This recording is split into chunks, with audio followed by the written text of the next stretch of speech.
E qara mund t'ju ndihmojë të zgjidhni 5 probleme shëndetësore.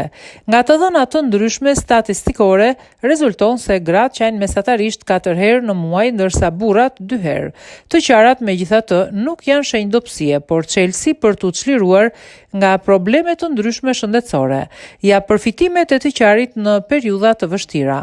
Heq stresin. Të qarit është shumë i rëndësishëm për shëndetin e nervave. Përmes tij kemi aftësinë të lehtësojmë dhe zvogëlojmë ngarkesat nervore. Sipas studimeve, qara aktivizon sistemin nervor parasizmatik, i cili jep një efekt qetësues në tru. Rregullon presionin e gjakut. Kur jemi shumë të acaruar, tensioni i gjakut mund të rritet ndjeshëm. Hipertensioni mund të çojë në disa probleme serioze shëndetësore si goditje në tru, sulm në zemër, insuficiencë në zemër, demencë dhe madje edhe dështim të veshkave. E qara në këtë rast bëhet një përfitim i madh.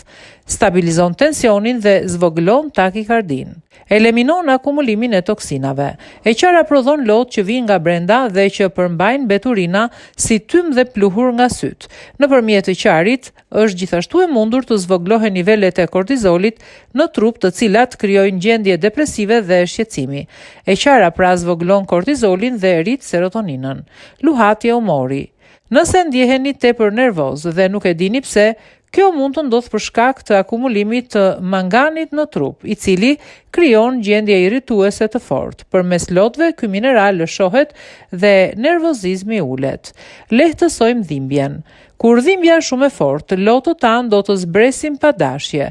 Ky është mekanizmi që trupi vendos për të lëshuar oksitocinën dhe endorfinat. Këto kimikate përcaktojnë gjendjen e mirëqenies dhe ulin dhimbjen. Përfundime. Të qash nuk është dobësi, përkundrazi. Ajo paraqit një mekanizëm natyror përmes të cilit trupi është në gjendje të ulë disa hormone që sjellin gjendje jo të mirë për të gjithë organizmin.